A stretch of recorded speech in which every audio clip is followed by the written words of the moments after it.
She'll give me the signal. What's that? My boss will give me a signal when she's ready. So today I don't have my hearing aids and I lost them.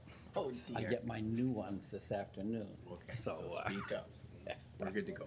Okay, excellent. Good morning, council, members of SLT, residents joining us either in person or with our technology. I see we have quorum. We have several councilors joining us on Zoom today, Councilor Nesnick, Councilor Kerr, and possibly Councilor Eckert, depending on his availability on a moving boat. So with that said, I call this regular council meeting to session. And I will now ask everyone who may to please rise for the singing or for the playing of the national anthem.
Okay, thank you.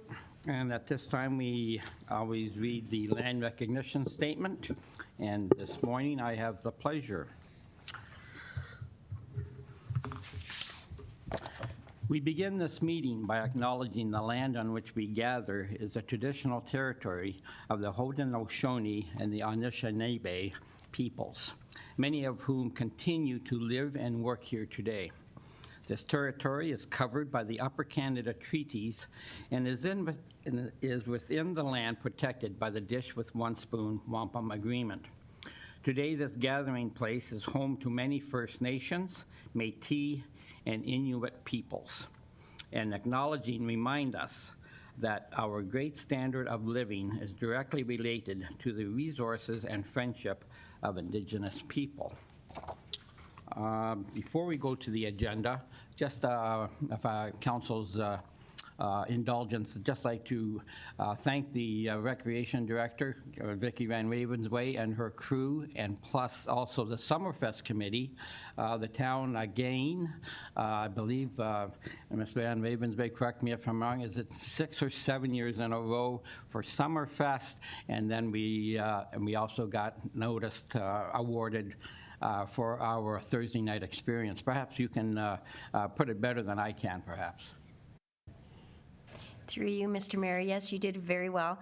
That is true. We Festivals and Events Ontario had over 220 applications, and I'm pleased to say that our little town won 2 of the top 100 awards for festivals and events in Ontario. So it isn't just our department and the Summerfest Committee, but it's the, the whole town employees that help, Public Works and planning, it's finance.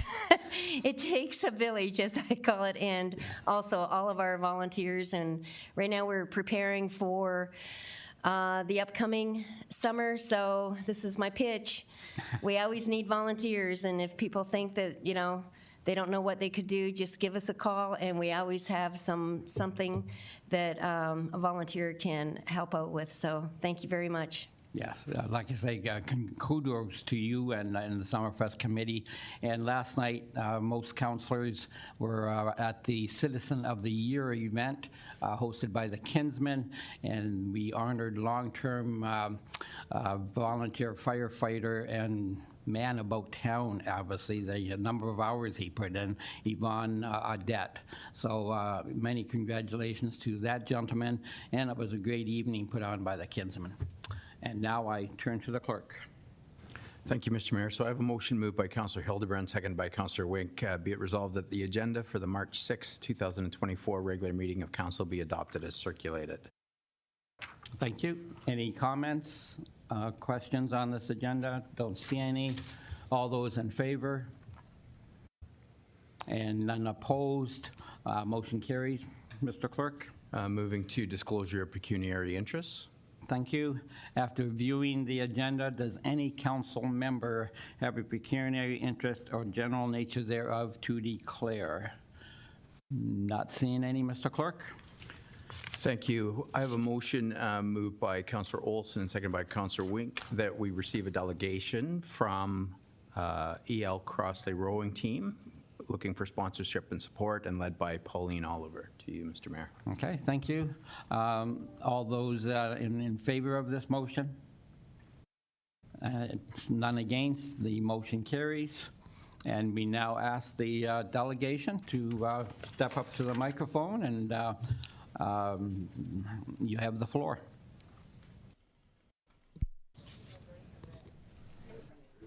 Red? Okay. Hi, everyone. Thank you for having us here today. We're here to represent the E.L. Crossley Rowing Team.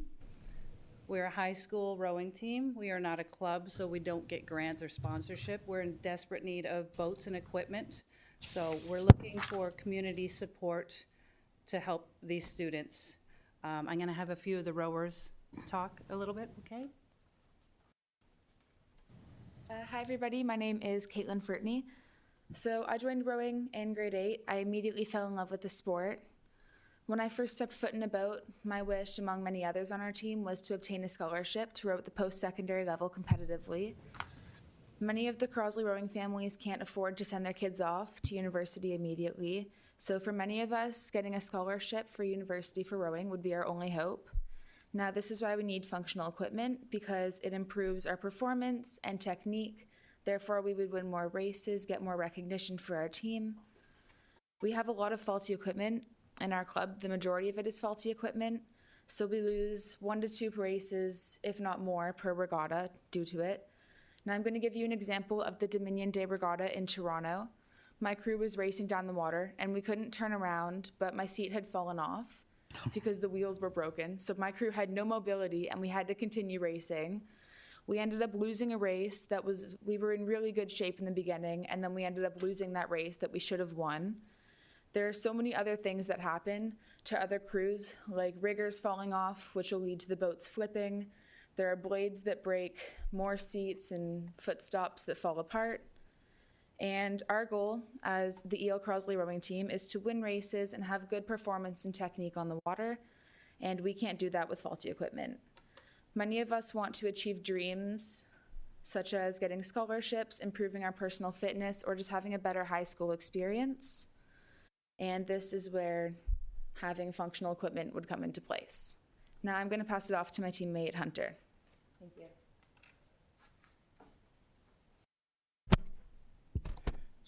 Good morning. My name is Hunter Gilmet, and I'm a resident in this beautiful town of Fonthill. I'm a grade 10 student at E.L. Crossley, and I practice very competitive baseball with aspirations of taking it to the college level. And that was until I met my passion and true love, which was rowing. Rowing at Crossley is more than a sport. It is a culture. It's a family. The coaches Ricity and Pat are the best in this nation. Unlike most sports teams at the high school level, there are no tryouts for the rowing team at Crossley. It is inclusive. Everyone is welcome. They invest an incredible amount of volunteer time and effort into their athletes. They've made amazing transformations. They teach us not only the craft of the sport, but the importance of teamwork, hard work, perseverance, humility, accountability, integrity. They want us to reach for the stars, but to settle for the moon. It's not surprising that Crosley's been the #1 rowing club in Canada for the past several years. It really puts Fonthill on the map. And several of the athletes have achieved scholarships in Canada, in the United States, even at the Ivy League level, such as Harvard, Princeton, Boston University. So to my teammates and myself, rowing at Crosley has a significant positive effects on our mental, physical, and social well-being. It keeps us busy, out of trouble, and in shape. There's a test that we do every year at the competitive level that defines us as a rower. It's called the 2K. This is what schools look at to get into university. It consists of going on a rowing machine called an erg and rowing as fast as you can for 2 kilometers. And every time we do this, we'll feel like we're going to die halfway through. But why do we do it? It's because our teammates support us. They cheer us on so loudly, it gives us the strength and effort to keep on going. And this is true teamwork, a valuable skill that will help us succeed in adult life. I could not do it without them, and they could not do it without me. I've seen true transformations in my friends and in myself because of this program. I've seen true introverts become confident and outgoing athletes. I cannot wait to see the future holds for our teammates. But with everything in life, there's a price. Boats, equipment, and racing are not cheap. And we as a team are asking the town of Fonthill for help to keep this amazing program going. A program that fosters excellence, teaches us valuable life lessons, and will make you proud. Giving is not just about making a donation, it is about making a difference. Trust me, you will help the athletes more than you will ever know and allow them to be the best they can be. Thank you. Oh, okay, that's great. Okay, thank you for your present. Step back up to the mic, or? Well, we'll see if there's questions. Again, thank for appearing before council, making the presentation, and pretty impressive as the aforementioned program that you gave us to take a look at, and I was talking to you about the number of trophies, first place finishes, whatever that is that you have made is you're so far ahead of the second place organization. It's incredible, really. It says a lot to the team and the kids and the coaching and the whole organization as such. So excellent. They're a phenomenal group of kids, you know, they face challenges, they are hardworking, they just persevere. Like, I've never experienced a team like this that just wants to do well, wants to give back to the community, and we really need your support, you know. I think these are the leaders of the future. These are the kids that will be councilmen, councilwomen, will be the ones giving back because they've had that experience. So we really need the community support. Yep. Okay, thank you. Any questions on the presentation from any members of council? Councillor Deputy Mayor Wink. Thank you. Through you, Mr. Mayor. Crosley has been an amazing ambassador for this community. The recognition that we talked about Summerfest and Festivals of Ontario recognizing the community. E.L. Crosley is a gold standard of high school rowing, not just in our area, but in Canada. And the amount of medals and accolades that this school has brought to the town of Pelham is like, I'm sure that you go to rowing meets and say, well, where's E.L. Crosley? Well, we're in Fonthill, you know, and the word's getting out about little Fonthill, you know, Pelham, population 18,000, and we're able to produce such amazing athletes. I congratulate you and all the other athletes that have come before you. The process that for the ask is outside of our budget process. Our budget has been set, but I'm going to ask staff if I'm not going to put them on the spot today, but if they can provide a report to council on whether or not there's some leeway in the budget that we can help support this team. prior to the meeting, Pauline mentioned to me that they can't get grants because they're not a club. So they can't go out and get money through a Trillium grant or whatever because they're just a high school. They're not a designated club.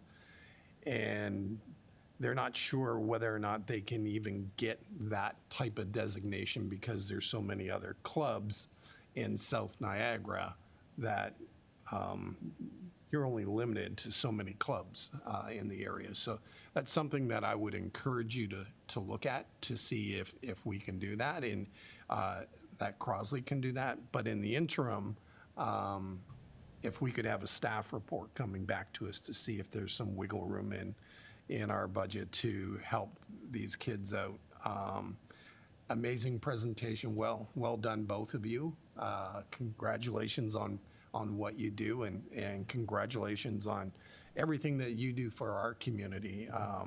I know my son has a number of friends that have, and he's about to turn 40, that received rowing scholarships and to Ivy League schools and other schools. And if there's any one sport in this area, rowing is the sport in this area that produces all those scholarships in the United States. So I think it's worthwhile that we have a look at what we can do to support them.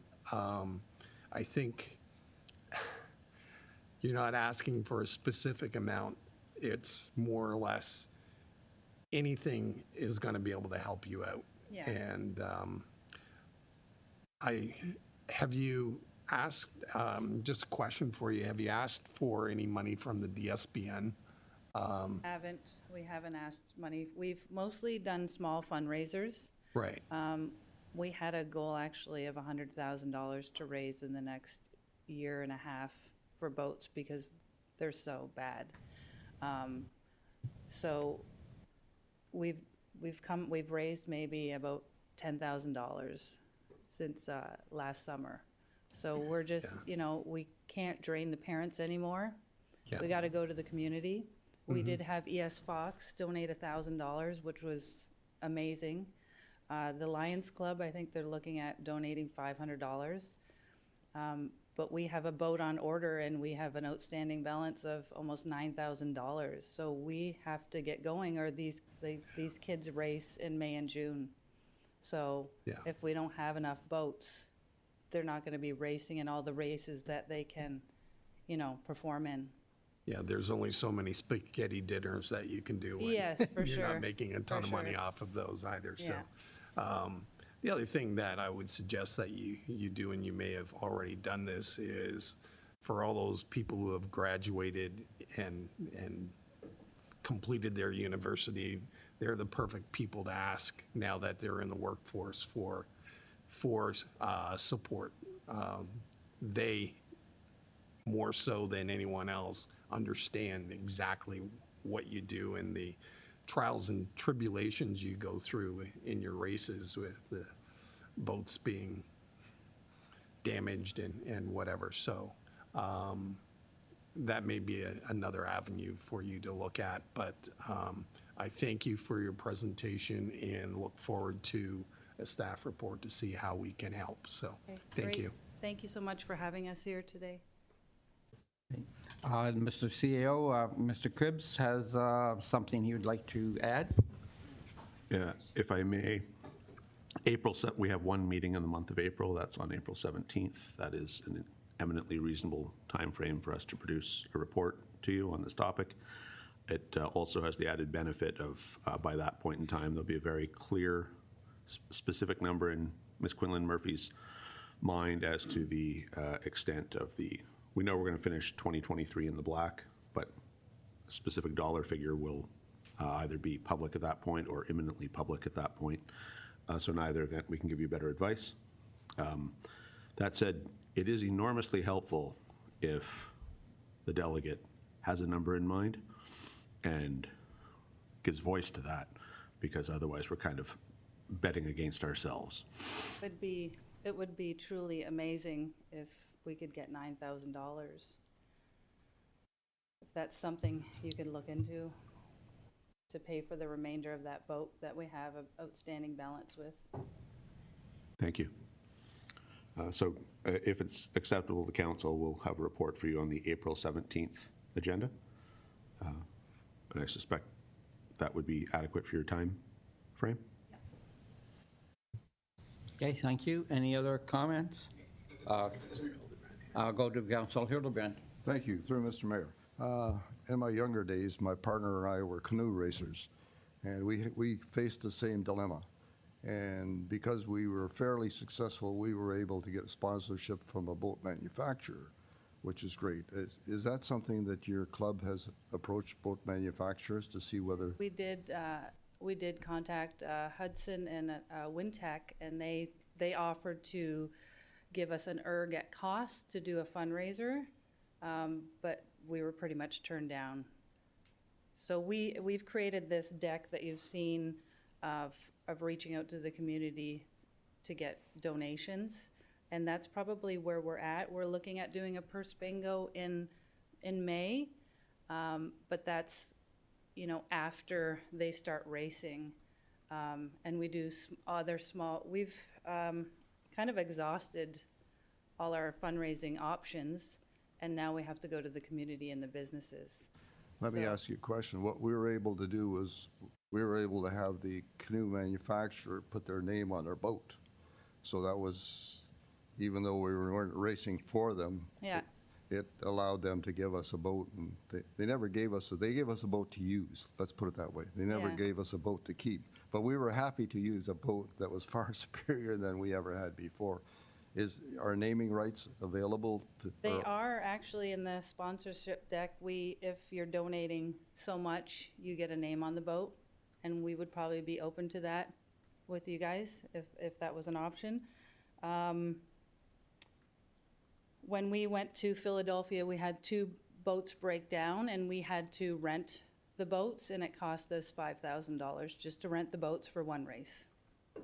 So they were there, the boat companies. There was probably 3 boat companies. Right. And we talked to them, you know, a little bit about needing boats, and the best they could do was kind of give us something to raise money, like the ERG, but we would have to pay for it, so. Wow, that doesn't seem right. Yeah. But the world necessarily isn't right. Well, thank you for sharing your information. It's truly encouraging, and I know my niece actually got a scholarship through Yale Crosley. Oh, yeah? For rowing, so, yeah, it was impressive. Thank you so much. Thank you, Councillor. I now see the Treasurer, Ms. Quinlan, would like to speak. Through you, Mr. Mayor, I will talk to the grant writer to see, sometimes we write grants on behalf of other organizations. We can do that. We've been successful with the Legion, for instance. So we could see, you know, when grants come across our desk to see if there's something that applies that could be, that we could use for the boats. And now that we're aware of your need, we will definitely put that on our list as something for us to look for on behalf of of your club, and to see if the town can be eligible to apply on your behalf. Sometimes we can, so we will do that on your behalf. That would be amazing. We actually have a lady that works on the grants, but we keep on getting no's because we're a high school. So if I could have her contact you and work with you on that, that would be wonderful. Most definitely, yes. Okay, I appreciate Yeah, that. Thank okay. you. Okay, thank you. Any other comments from council? And I see Councillor Kerr. Go ahead, Kerr. Thank you, Mayor, through you. Just a suggestion to them that if they establish a Yale Crosley alumni organization, it's not within the school, they can actually create an entity that would be eligible for grant type situations. It requires them setting up a formal situation. I know this because I'm familiar with the ones that go through other clubs that have alumni groups as a separate entity, and it's allowed them to leverage things that rather than just coming as a singular one. It's probably time for, and I don't mean this in a negative way, but E.O. Crosley alumni to formalize an entity, a nonprofit, and then because of with the success and the length of time it's been in position, it's an ideal time now to take advantage of that and show the strength of the program with the alumni support combined with, and sometimes when you have alumni putting money in, you can leverage it as in-kind contributions or matching contributions and suddenly get a lot more money. So it's just a suggestion as an observation, having been through this before. Thank you, Counselor. Any other comments from any counselor? Not seeing any. Again, we thank you for your report, or for your presentation, and we will, as you have heard, we have a staff report coming back April 17th, and we will see how we make out with your request. Okay, thank you so much. Okay, thank you. And again, thanks for making the presentation, taking the time to appear before council. Thank you. Okay, thanks. To the clerk. Thank you, Mr. Mayor. So we've already passed the motion to receive the presentation, so, and I'm assuming we can just take that as staff direction. We don't need a motion for that. So we're moving on now to item number 7. I have a motion moved by Councillor Niznik and seconded by Councillor Hildebrand. Be it resolved that the following minutes be adopted as printed, circulated and read. C-042024, regular meeting of Council, February 21st, 2024. Thank you. After viewing the minutes, does any counselor have noticed any omissions or need any additions to these minutes? Not seeing any, Mr. Clerk. I'll call it. All those in favor? And none opposed? Motion carries. Thank you, Mr. Mayor. So that moves us to number 8 on the agenda, and if any council members wish to lift an item from the consent agenda, this would be the time to make notice. Okay, excellent. Is there any item on the consent agenda? And I see Councillor Olson would like to lift one, perhaps.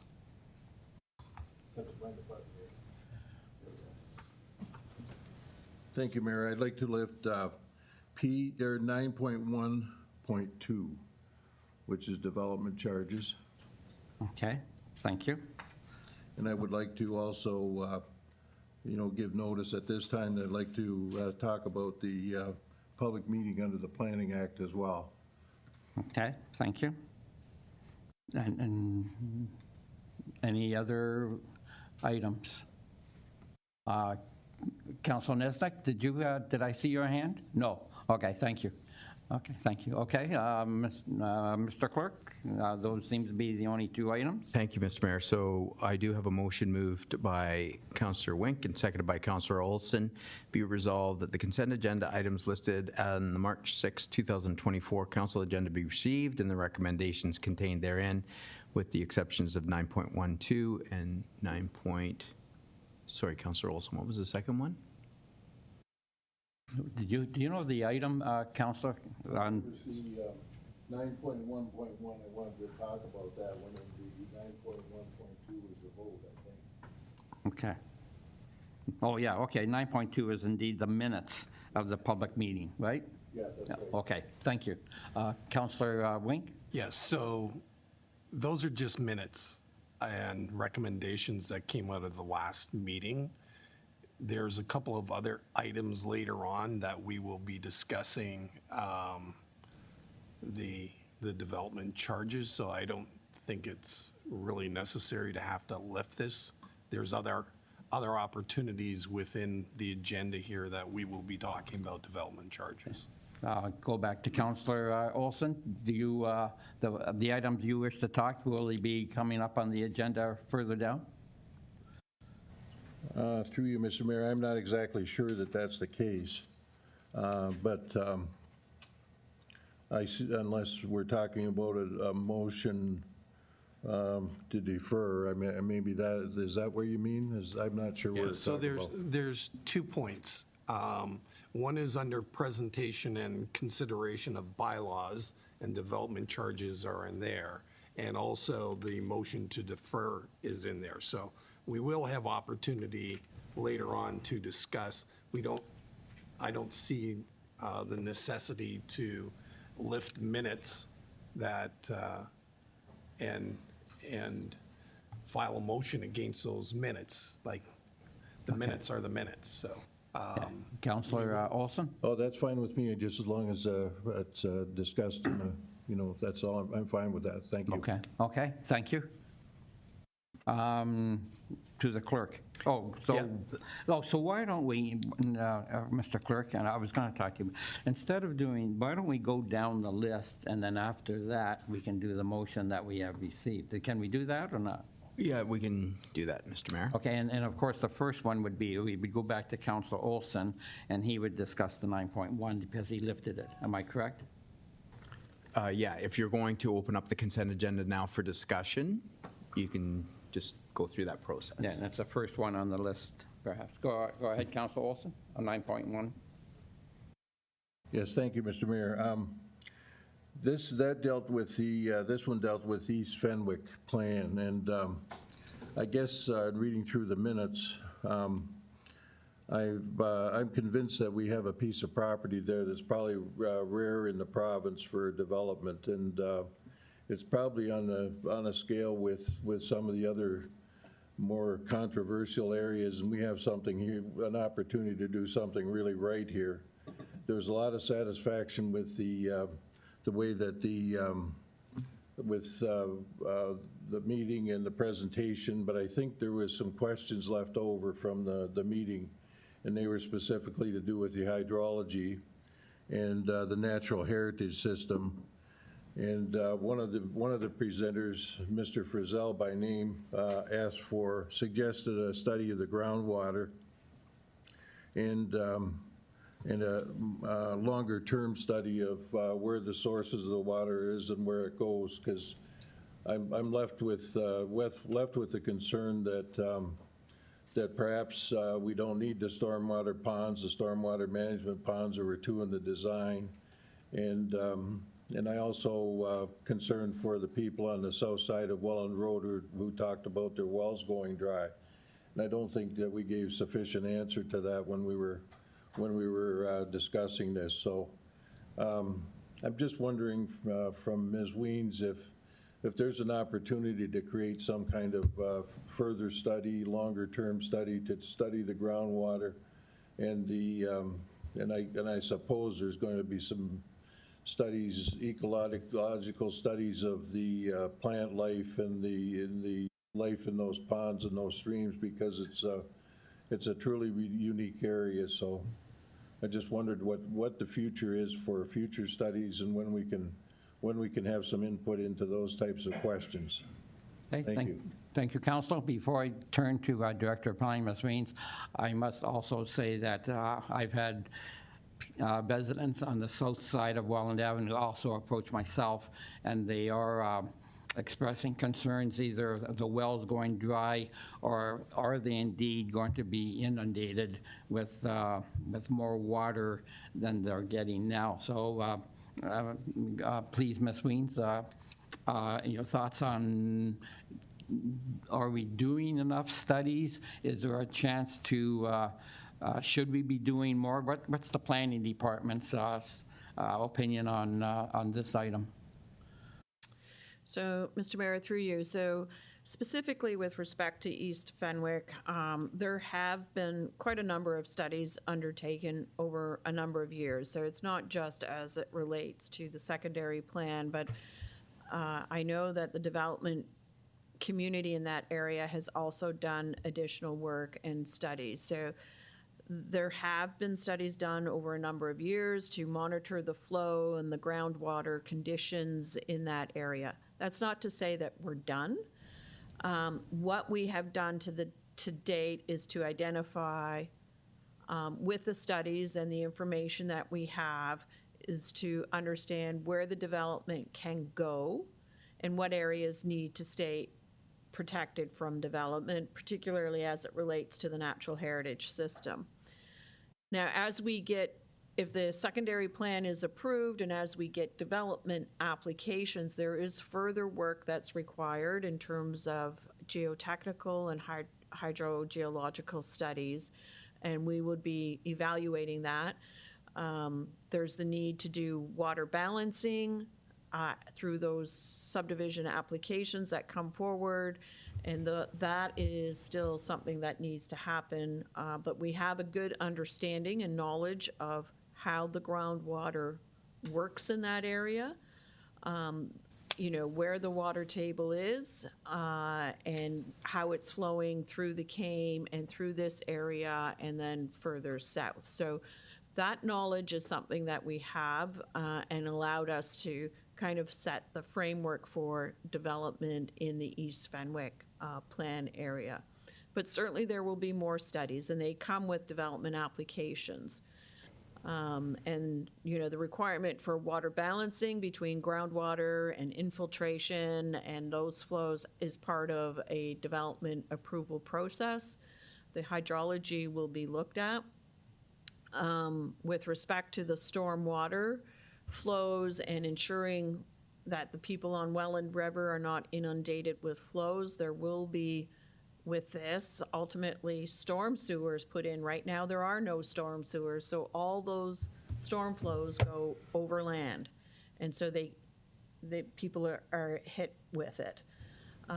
They'll be intercepted by a storm sewer, and that flow won't be directed onto their properties. So ultimately, in the end, you may see that individual properties will receive less water as a result of a storm system being put in.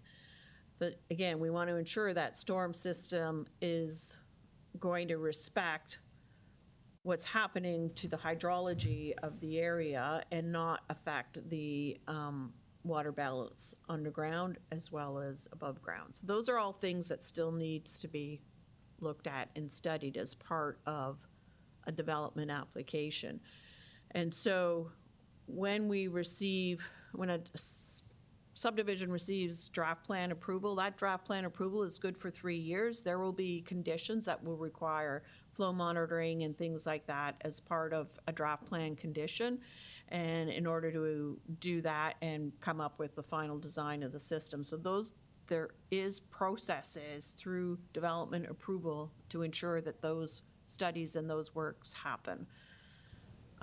So I think we can certainly ensure that there are those checks and balances and minimize impacts to individual properties. Okay, thank you for that. Councilor Olson?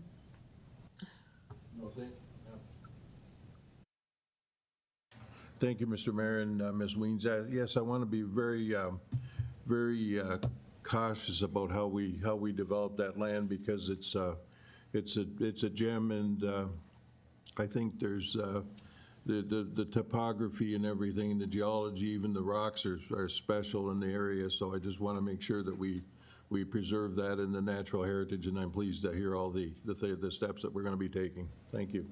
Great, thank you, Councilor. I see Mr. CAO has words. I think, so I agree and support everything Director Weens had to say, but I think what the viewing public at home should understand, and for clarity, a secondary plan is far more specific than our general zoning bylaw is. And so what you're entering into is the capacity to have far more control and input as a council over what eventually happens in those lands. So everyone who has concerns about the ongoing viability of their wells or the drainage of their property or similar to that should be ecstatic that we're on the verge of passing a secondary plan for the area, because it gives this body far more tools than you currently have in addressing future development. And it's just the wrong time. It's way too early in the process to be specifically worried about those things, as Director Weens said, albeit with lots of planning language. When developers come vaguely sort of close to, officially wanting to build, that's when all of those tests and all those things get applied. But by you having a secondary plan, you have more tools in your toolbox. The municipality has more tools in its toolbox. So this is an excellent step forward to ensure that bad things don't happen associated with the development. And that is why you pass a secondary plan. It isn't a step back, it's a step forward because there are concerns in the area, because it is complicated, because the hydrology it's far more complicated than I can understand. So this is an excellent way forward to address those concerns. It gives you a greater capacity, and that's why we do this. At the moment, it's kind of like saying, I don't like what's going to come to me on my plate or on the menu at the restaurant. We haven't built the restaurant. We haven't figured out where the restaurant's going to go. It does matter what you order. Like, you do want to get the meal you want, but like, that's several steps down the road, and we're nowhere near that yet. Really, the things that were discussed and you heard is that people are alive to the issues. And because of those issues, you have a valid reason to pass a secondary plan. And that is definitely something you want to do in this instance, to make sure that Fenwick, when it is developed further, is developed properly. So that's why we do it, and welcome the secondary plan. Much better than not having one. Okay, thank you for those words, Mr. CAO.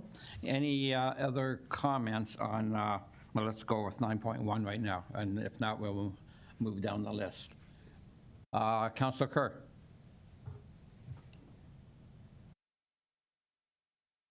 There, I got unmute. Thank you. Through you, Mr. Mayor. I concur with the CAO. This is an overview situation of of the plan itself. This is not formalizing where every road is or where everything is going to be located. This is putting a framework in place. I'm fully supportive of it. Having had family here for that long and knowing a large number of the properties, the Austin Farm, the Beamer Farm, the Althouse Farm, that are all encompassed by this. And the mayor will remember a good friend of his actually had a home almost in the middle of it, just off of Canberra Road to the north.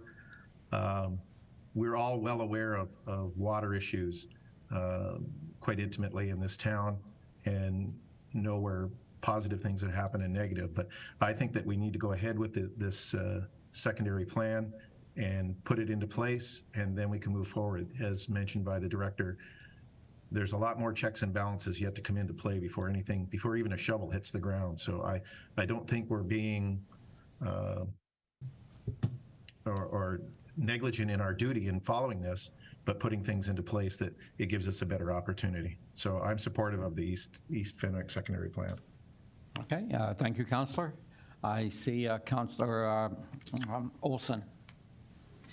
Yes, Mr. Mayor, of course I'm in support of it. It's something, and I understand completely what it is. It's a directional document at this point. But just like to use the analogy of the restaurant, I avoid vegetarian restaurants at all costs. So I pick out it before I start out. That's what I do. Thank you for those words, Councillor. I guess, and I can share Councillor Olson's concern. We just don't want to get down the road so far and then wish that maybe we should have done another study. But I'll concur. I'll put my faith in the planning department. There have been lots of studies done, and as the CAO has advised us, we will have better checks and balances going forward with the secondary plan.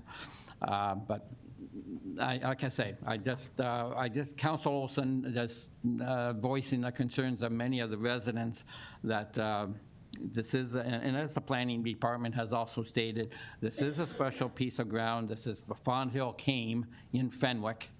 So it does have unique draining properties. But I have talked to the Director of Planning, and I am encouraged by the number of studies that have been taken by the developers, which will be publicized as the process unfolds. So that I find that also very encouraging. Okay, Mr. Clerk, so I believe we discussed number 1, 9.1. I think, what other group do you suggest that we go to? well, I think we've discussed 9.2 as well. Yes. So we could move to 9.3, the advisory committee minutes for information. Okay, excellent. Well, let's, can we even go a couple more than that? Let's go 9.3, 9.3.1, and 9.3.2. Is there any Any conversations on any of those? Councilor Olson? Yes, Mr. Mayor, 9.3.2, if it please you. Yes? Yes, through you, Mr. Mayor, this set of minutes, and Councilor Eckert and Deputy Mayor Wink were at the same meeting, so I'm going to draw on a few of the points that were made there because I think they're important, and if I miss anything, please feel free to say so, because I tried to pick out the 5 points that came out of the meeting and included in the minutes. And number one in the list, in my view, was a comprehensive review of the capital plans. So the CAO undertook to do this for the second quarter. There was some doubts raised about the inherited projects that were in the budgets and in the forecast. So that's one thing. Number two was to point out that the surplus that we have this year is due to the interest and supplemental income, which presents a different type of a question because here you have likely to be one-time or short-term benefits that we're recognizing because the interest rates are going to turn, and at some point we're going to have less cash balances and the interest rates will change. Then they were asking for a focused approach to managing taxes and adhering to the reserve policy that was established in 2019, I believe. And then the third one was a headcount summary. There was a request for a headcount summary, and the CAO took that one on as well. The other one was the number 4 was the specific tax increase targets approved by provided by council in advance of budget deliberations by the staff. And that was to set a target, and I suppose a very broad target would be simply the rate of inflation. That would be a very broad target. Number 5 was a strategic management of the MCC and looking at user fees to mitigate the impact of the tax on the tax budget. So those are the 5 points, and I think they're worthy of being mentioned in council today to remind us of them. Okay, thank you, Councillor. Appreciate the update on the audit committee. Well, go ahead. Other audit committee member, Deputy Mayor Wink. Yes, through you, Mr. Mayor. Councilor Olson, thank you for bringing those up. I think it's worthwhile pointing out to the public those specific items.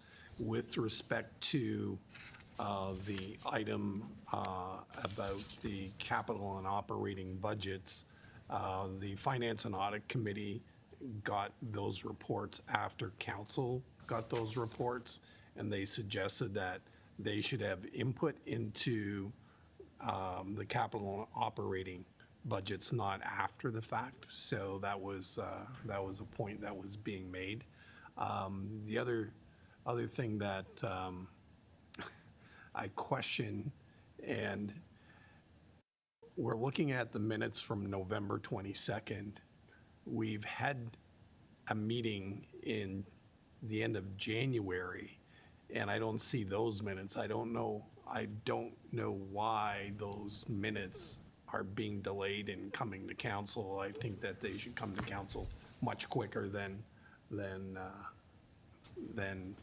or 4 months ago. So just a point.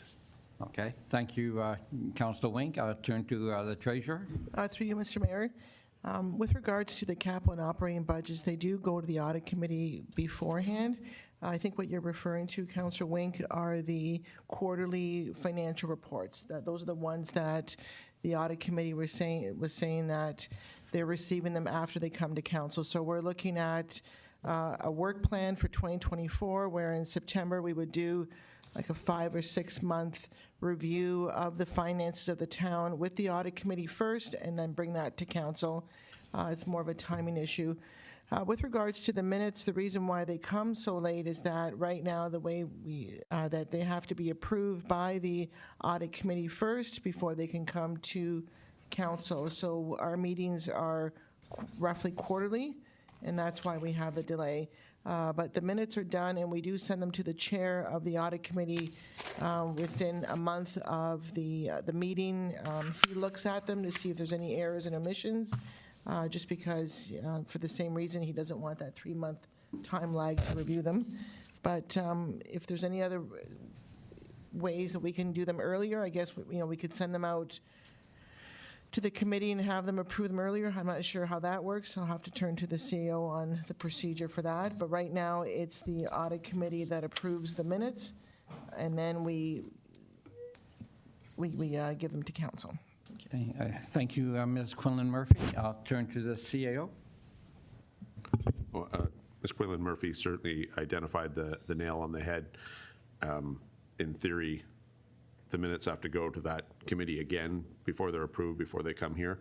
Now, that committee did ask or did float the proposition that perhaps it could be meeting more frequently, and should that come to pass, then it goes to follow that this council will get the minutes in a shorter duration.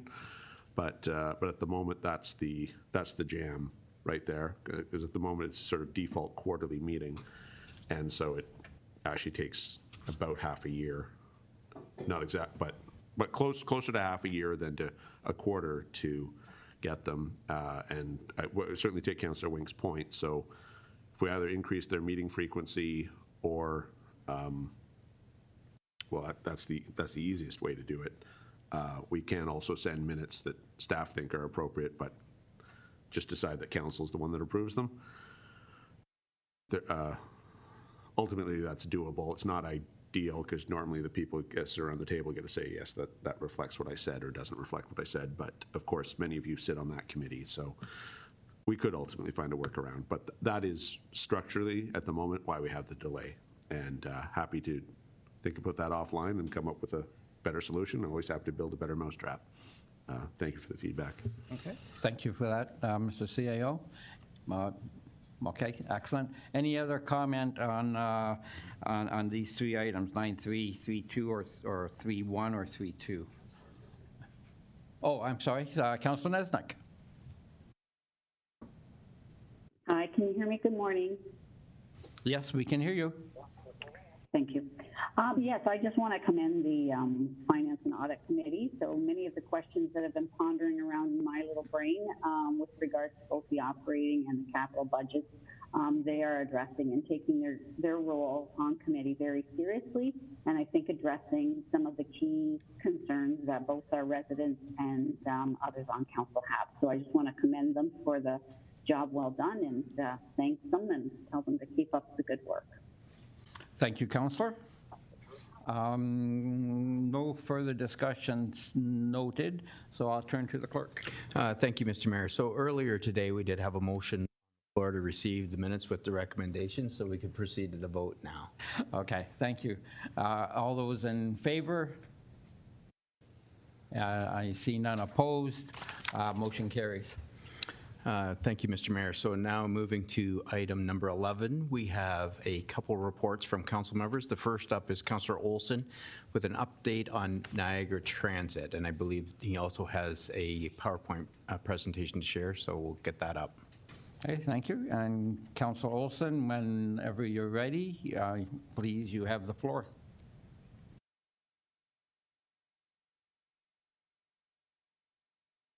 Yes, thank you, Mayor, and thank you to the Deputy Clerk for putting this together for me, and she will be changing the slides as I come along here. This represents the first year of operation for the Transit Commission, and it's hard to really realize that it was 4 years ago approximately today that we started through COVID and the state of emergency started. So this was something that was built right in the middle of the state of emergency, and we're in the stage now where we've had 1 year of operations, and this is the results of the first year of operation. And we put together something that probably a fairly large operation from a whole bunch of different and diverse organizations with different bookkeeping operations and everything. And the first time we saw a financial statement was in September, which was starting to get a little unnerving, but these are the results. So Sarah, please. these are the sort of principles that we try to follow in operating the Transit Commission, and the one down at the bottom there, second from the bottom, to protect and preserve our assets. The assets that we picked up were, I guess I would have to say, they were in kind of a disagreeable form because nobody had maintained their systems and nobody had maintained the buildings. They'd been allowed to fall apart pretty well, and so we've got a bunch of buses that are approaching the end of their life. Next slide, please, Sarah.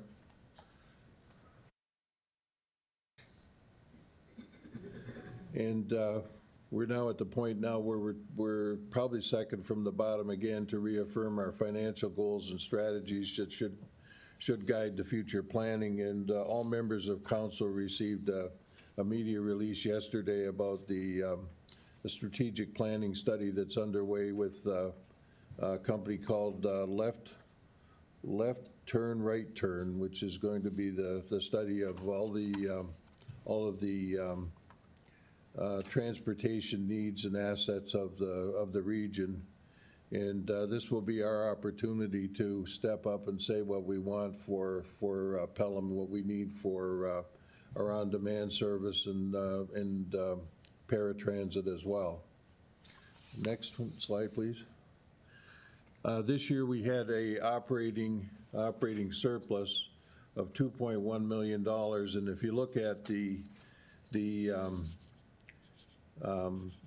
results, it fell mainly in the area of positive and mainly in the area of sales, which is ticket sales at the bus door. And we went through a phase there where people were only allowed to come on the bus at the back door and they weren't paying fares, and a lot of those difficulties, those were restrictions by COVID. But the Transit Commission has now reached 100% of where we were before COVID. So it's now becoming a bit of being a victim of our own successes. So you can see that the ticket sales were up 39% over the year and over the budget. Next slide, please. And this is the bridge from our income from last year, from the budget and into the future. And you can see on the top there, the one-time transfer, that's the residual amounts of the employee benefits that had to be funded. They were unfunded by Windsor, or by Welland, Niagara Falls, and St. Catharines, so that will be paid by them. They have to pay that part of it. We have an increase over the year coming forward of, I think we said what was it there? Could we go back one slide there, Sarah, please?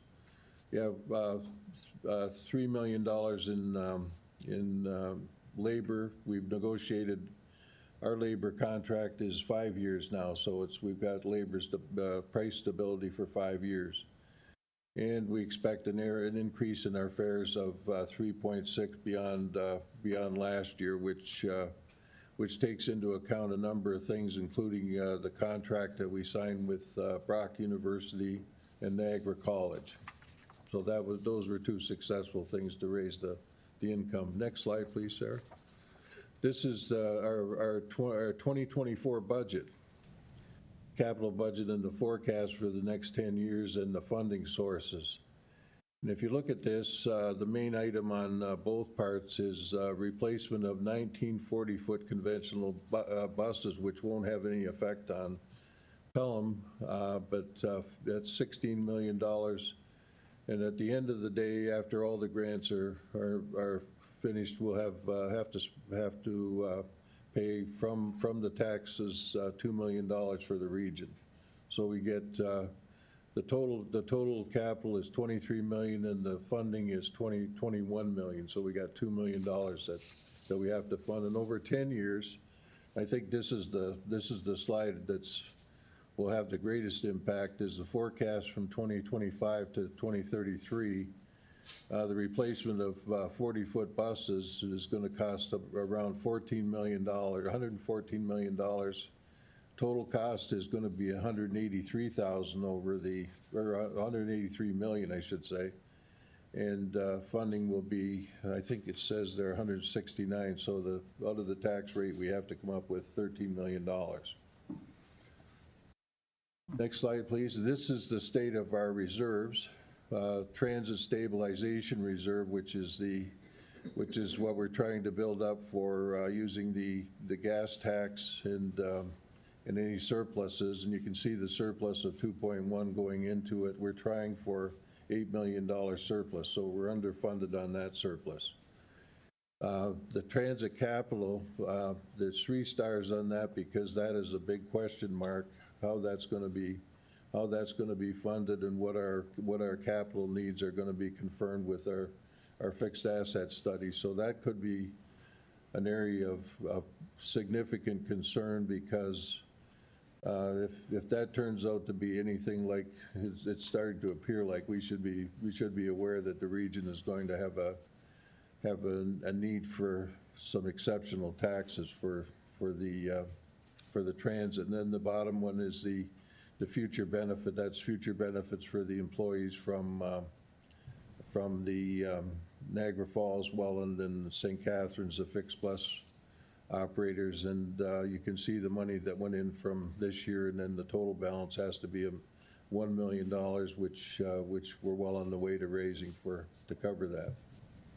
So after a first year, I guess I'm left with the impression that we've got some good financial controls on things now, and it wasn't the case for the first 6 to 8 months. And we're starting to understand much better how the system is going to run. We took over the paratransit for all of Niagara region at the start of March, which that was done by the St. John's Ambulance, and now it's being done by the transit. And we'll take over the WeGo bus fleet in the end of September.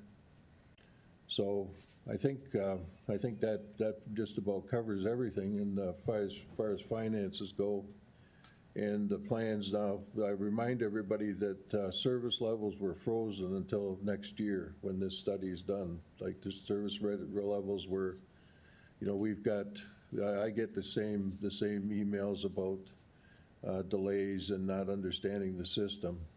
But the service levels have been frozen by the triple majority till next year. So that's when the study that we talked about, the strategic plan study that we got, that will take effect. So that's it, Mr. Mayor. Thank you.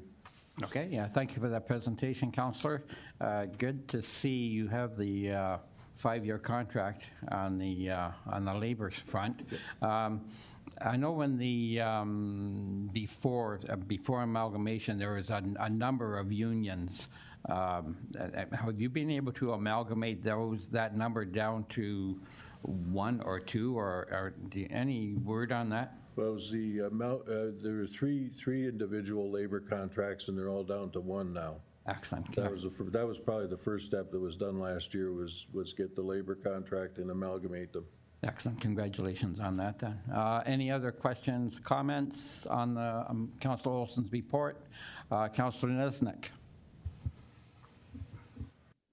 Yes, thank you. So through you, Mr. Mayor, just a question for Councillor Olson with regards to the need to replace the 40-foot buses and the number of those. Is there any consideration, or maybe after this usage study and needs study completed, they'll consider revising those numbers?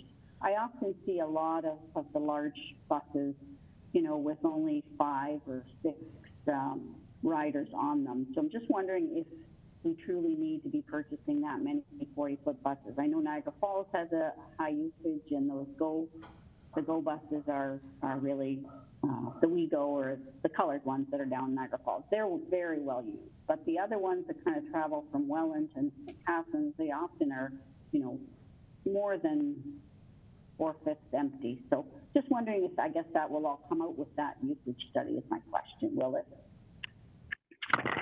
Councillor Olson? Yes, through you, Mr. Mayor. Without knowing what the study will say, I predict that will come out. Some of those buses that you see going from St. Catharines and Welland and back and forth, those are under contract with the Brock University who we have a contract with, and the other one is with Niagara College, so they are contracted to be there, and the triple majority said that those routes weren't going to change until the middle of next year, so when the study comes out, that's when they would be changed. Excellent. Thank you. Councillor Nesnick? Yes, thank you. So I have no problem with them not changing the routes or the services, but I'm just questioning the size necessary, is the size of the bus and then therefore the cost of those buses. Maybe they can move to smaller buses if the riders, but that will come out in the study. So thank you very much. Thank you, Councillor. And one last time, any other comments or questions? Not seeing any. Again, Councillor Olson, thank you for bringing this report to Council. I turn to the clerk. Thank you, Mr. Mayor. So I have a motion moved by Councillor Kerr and seconded by Councillor Hildebrand. Be it resolved that Council receive the update on Niagara Transit from Councillor Olson for information. Okay, thank you. All those in favor? I see none opposed. Motion carries. To the clerk. Thank you, Mr. Mayor. So our next presentation is from Councillor Hildebrand on an update on the Utility Sustainability Working Group. He did circulate a report. You have that on your agenda package. But now to Councillor Hildebrand. Okay, Councillor Hildebrand, you have the floor. Thank you, Mr. Mayor. Through you, Mr. Mayor. I'd just like to comment on the working group's success. We have minutes just like other committees. We have a person that takes care of that for us. We meet monthly, and then we have subcommittee meetings as well. In your agenda package, the MCC weekly monitoring graph and updated yearly electricity costs were included. The continued great performance by the staff at the Meridian Center needs to be recognized, as the goal of $350,000 per year electricity usage is ambitious. The building automation system updates and programming changes are continually being reviewed and updated in order to maintain our electricity goals. The one thing you should recognize, of that $350,000, 54% of that is the global adjustment charge. It's an amazing number, and because of the classification of the building as a recreation center, that leaves us no option to do anything with that 54% of the bill. Electricity is only 17% of the bill, which is, it's a small portion.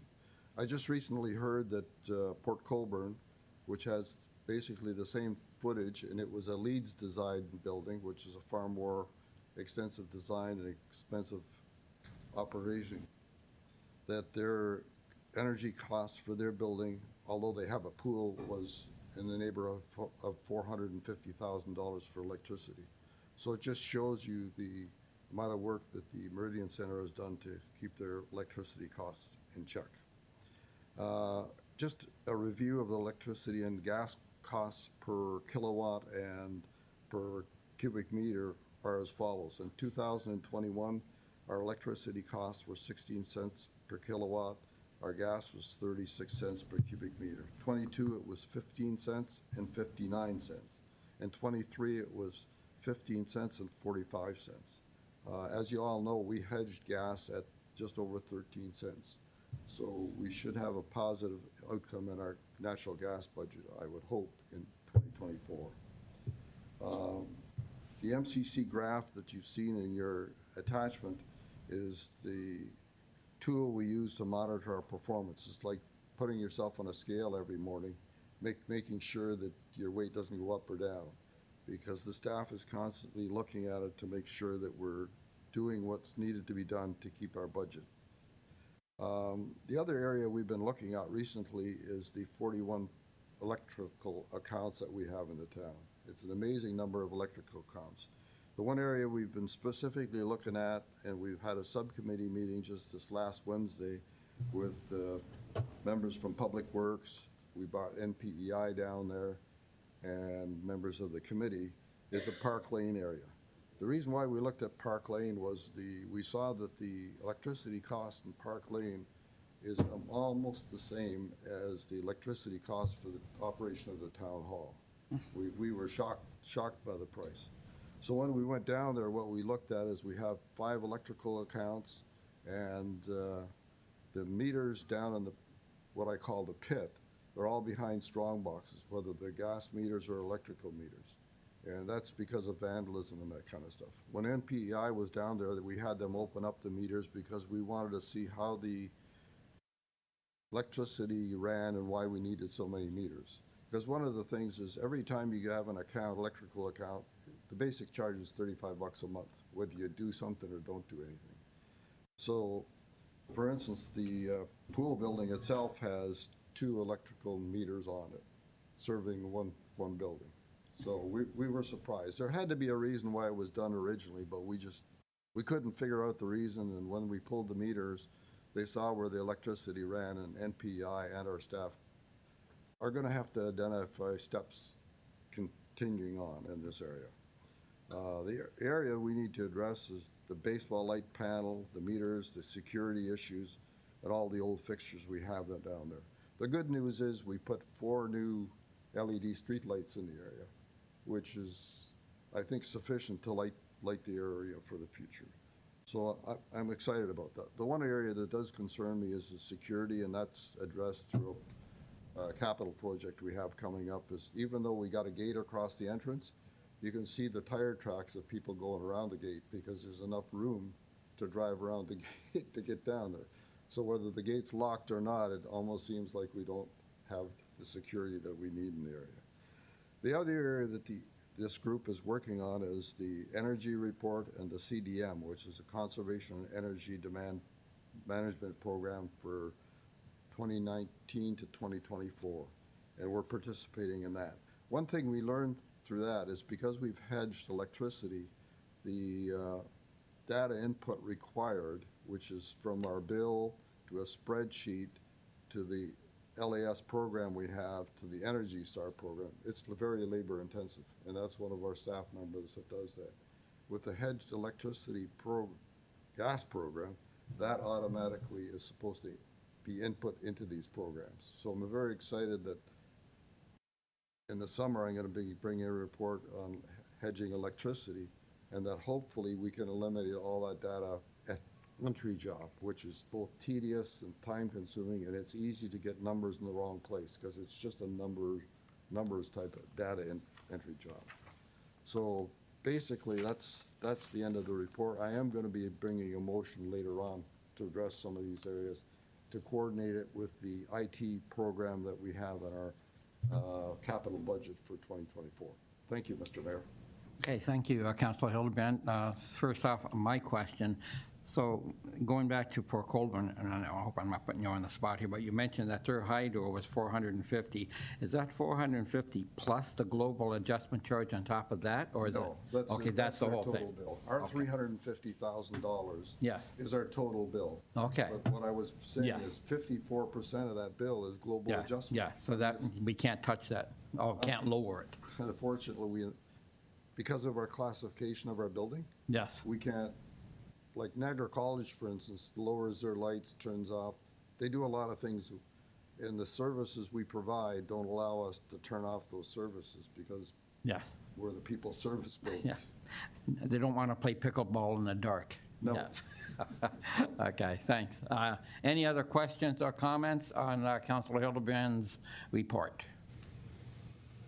I don't see any. Councilor, again, thank you for taking the time to put such a thorough document together. Thank you. To the clerk. Thank you, Mr. Mayor. So I have a motion moved by Councillor Niznik and seconded by Councillor Olson. Be it resolved that Council receive the update from Councillor Hildebrand on the Utility Sustainability Working Group for information. Thank you. All those in favor? See none opposed, motion carries. Thank you, Mr. Mayor. So anticipating significant and thoughtful discussion on staff reports, this might be a good time for a break. Then I think your wisdom has just been shown through again. Council will take a 5-minute break. Thank you.